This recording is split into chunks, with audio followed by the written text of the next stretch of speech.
Have you noticed something? Even when we finally get a little free time, we don't really rest. We pick up the phone, we check one message, and another notification pops up, and then we look at it, then something else comes up, and before we know it, the mind is full again. Yeah, we are more connected than ever, but somehow many of us feel more restless than ever, more distracted, more tired, and then sometimes even when everything is quiet outside, there's still so much noise inside. So why does inner peace feel so difficult today?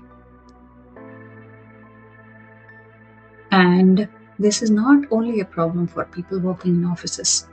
A student worries about exams, the grades, next college they are going to get into, and a parent worries about their children. A homemaker carries so many invisible responsibilities. A professional worries about deadlines, and an elderly person may worry about health, loneliness, or the future. The situations are different, but the inner restlessness is very similar.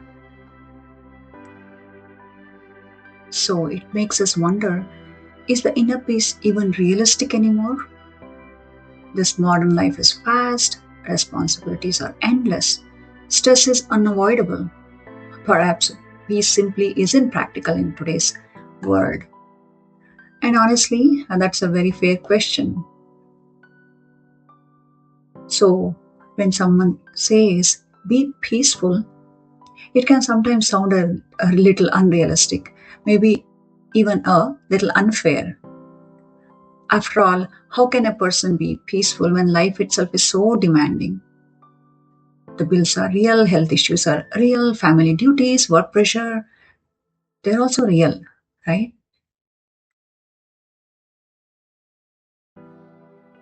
But if we dig a little deeper, this maybe this peace does not mean that life has no problems. Because honestly, has there ever been a time when human life had no problems? Throughout history, every generation has faced its own challenges. The wars, economic uncertainty, illness, family struggles, social change. So, if peace means a perfect life, then almost nobody can be peaceful. Maybe peace means something deeper. Maybe it means not losing ourselves completely every time life becomes difficult. Maybe peace is the ability to remain centered while handling challenges. Let's consider some real life scenarios. We might have observed these things in our day to day life or within our family or friend circles. Think of two people stuck in the same traffic jam. One person becomes angry, checks the time again and again, feels irritated, drained, while the other person takes a deep breath, accepts the delay, stays calm. The traffic situation is the same for both, but the experience is completely different. Or we can think of two people receiving the same critical comment online. One person keeps replaying it in the mind the whole day. Why did they say that? Why am I not good enough? Should I even continue? The other person pauses and thinks, is there something useful there? If yes, yeah, I'll learn. If not, I'll let it go. Same comment, different reaction. Or think of two elderly people facing the same health challenge. One becomes completely consumed by the fear, the other accepts the reality and gently focuses on what can still be lived fully.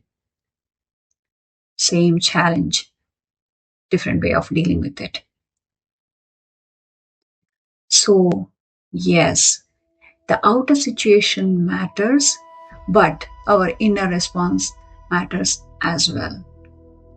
In fact, the inner response has more impact.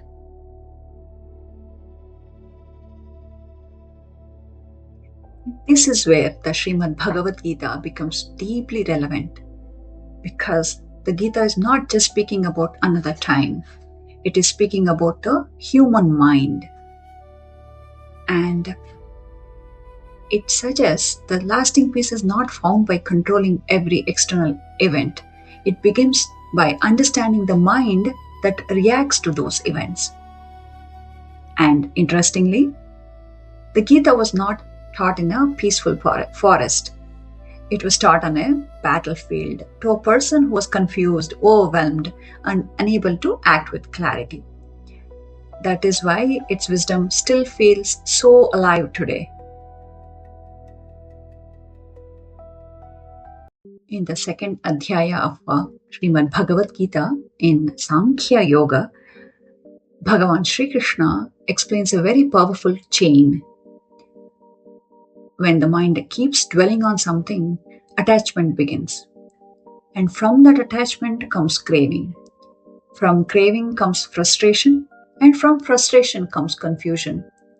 And when the confusion grows, clarity is lost.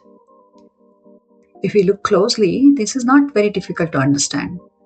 We keep looking at something, we start wanting it, then we feel restless without it.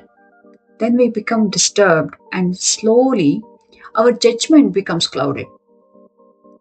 And the objects may be modern, a phone, a comment, a comparison, a desire, a fear, but the pattern is not new, it is ancient. The technology has changed, but human psychology has not. Bhagavan Sri Krishna doesn't stop with the problem. He also gives the direction toward peace. In the same chapter, Sankhya Yoga, in the 64th shloka, Lord Krishna suggests something very practical. Live in the world, move through life. Do your duties, but do not become controlled by every attraction and every aversion. So, in simple words, we don't have to run away from life. We don't have to escape responsibilities. But we can learn not to be pulled helplessly by every desire, every fear, every praise, every criticism, every notification, and every difficulty. This is not escape. This is inner mastery. So, how do we begin?